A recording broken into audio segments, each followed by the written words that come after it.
Hello বন্ধুরা, good morning. আমি আবারও চলে এসেছি একটা নতুন ব্লগ নিয়ে। এই দেখো সকাল সকাল আমি চা বিস্কুট আর নিমকি নিয়ে বসে পড়েছি ব্যালকনিতে। এই যে বসে বসে ঢুকঢুক করে চা খাচ্ছি আর লোক দেখছি। এই দেখো লোকজন রাস্তা দিয়ে যাতায়াত করছে, দেখেছো? ওই দেখো আমার বাড়ির সামনে একটা দোকান।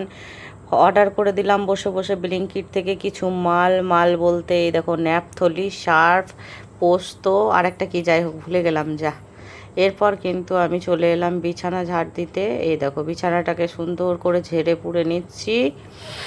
তো যাই হোক, আমার কথায় খুঁত ধরো না তোমরা, আমি কিন্তু এরকমভাবেই কথা বলি।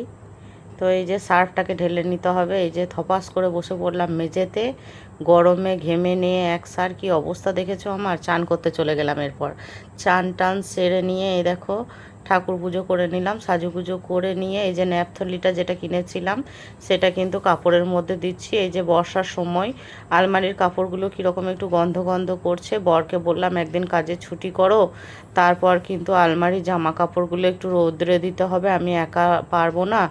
তো বর বলছে এত জামা কাপড় কেনারই কি দরকার। বেশ ঠিক আছে, তারপর মজা করে নিয়ে বললো বেশ ঠিক আছে একদিন কাজে ছুটি করব। আমি এই দেখো চলে এলো আমার কাস্টমার, আমি নিচে চলে গেলাম এই যে পার্লারে। দেখেছো এত বড় লম্বা চুল, ওরে বাবারে আমার তো কাটতেই মায়া লাগছিল। দেখো একদম হাঁটু থেকে নিচে চলে গেছে, কোমর থেকে নিচে চলে গেছে চুল। আর একটু ছোট্ট করে কেটে দিলাম, সামান্য একটু শুধু ডগাটা সমান করে দিলাম। আমারই খুব মায়া লাগছিল। তো এই কাস্টমারটাকে আমি বলছিলাম কাজ তোমার মতন আমার চুল হতো তাহলে আমি কতই না রং ঢং করতাম। তো এরা আমার খুব কাছের খুব প্রিয় কাস্টমার। যাই হোক কাস্টমারটা সেরে একটু রেস্ট করছিলাম, শুয়েছিলাম, তৎক্ষণাৎ বর চলে এলো এই যে আমার জন্য সারপ্রাইজ গিফট নিয়ে। কি সারপ্রাইজ জানো? এই যে মাঝে মধ্যে এরকম গিফট পেতে কার না ভালো লাগে। এই যে যখনই ও করে কোনো নোট পায় আমাকে এনে দেয়। এই দেখো যত্ন করে রাখো, একদম করে নোট এনে দিয়েছি। আর কি এনেছে জানো? এই কালো প্যাকেটটার মধ্যে কি রয়েছে, ও আমাদের পাড়াতেই বাড়ির সামনেই একটা দোকান আছে, সেই দোকান থেকে দুটো চকলেট এনে দিয়েছিল আমাকে। তো সেই চকলেটটা আমার খুব ভালো লেগেছিল, বলেছিলাম কখনো এনে দিও। বাস দুটো বলেছি, এই দেখো এক প্যাকেট ভর্তি করে। মানে আমি ওইটাকে নিয়ে খেলতেও লেগে গেলাম আনন্দতে। তো মাঝে মধ্যে কিন্তু বরের কাছ থেকে এরকম সারপ্রাইজ গিফট পেতে কার না ভালো লাগে। আমি তো মাঝে মাঝেই পাই, তোমরাও কি পাও? তারপর কিন্তু চলে এলাম খাবার বাড়তে। দুজনে মিলে একসাথে দুপুরবেলায় খাবো, তাই এই যে খাবার বেড়ে নিয়ে চলে গেলাম টেবিলে ওকে দিতে। এই যে স্নান করে বসে আছে রেডি হয়ে। তারপরে দেখো বিকালবেলায় চলে এলো কাস্টমার। এটা আমার পাড়ারই এক বোনঝি হয়, বোনের মেয়ে। ওই যে ওর মা পিছনে বসে রয়েছে, ওটা হচ্ছে আমাদের বাড়ির থেকে দুটো বাড়ির পরেই ওদের বাড়ি।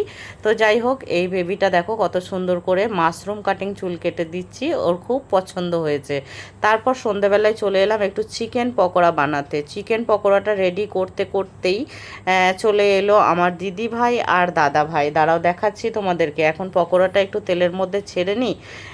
এই যে ছোট্ট ছোট্ট করে পকোড়া ভেজে নিয়েছি, খুব টেস্টি হয়েছিল কিন্তু পকোড়াটা। দিদিভাই দাদাভাই খেয়েও বলেছে বেশ ভালো হয়েছে। তো এই যে পকোড়াটা ভাজতে শুরু করে দিয়েছি। আমি একটু আগে ফোন করে নিয়েছিলাম, দাদাভাইরা আস্তে আস্তে আমার পকোড়াটা ভাজতে শুরু করে দিই বলে আমি ভাজতে শুরু করে দিলাম। তো এই দেখো পকোড়া ভাজতে ভাজতে চলে এলো আমার দিদিভাই দাদাভাই। দিদিভাই এই যে আমাকে একটা টিফিন দিল, দেখলে এই টিফিনটার মধ্যে কি আছে জানো? এর মধ্যে আছে তাল ফুলুরি। তো তাল ফুলুরি খাওয়ার ভিডিওটা তোমাদেরকে গতকালকে আবার দেখাবো। তো এই যে সবাই মিলে চা পকোড়া সন্ধ্যার টিফিনটা বেশ জমিয়ে করে নিলাম, আড্ডা একদম। বাই সবাই।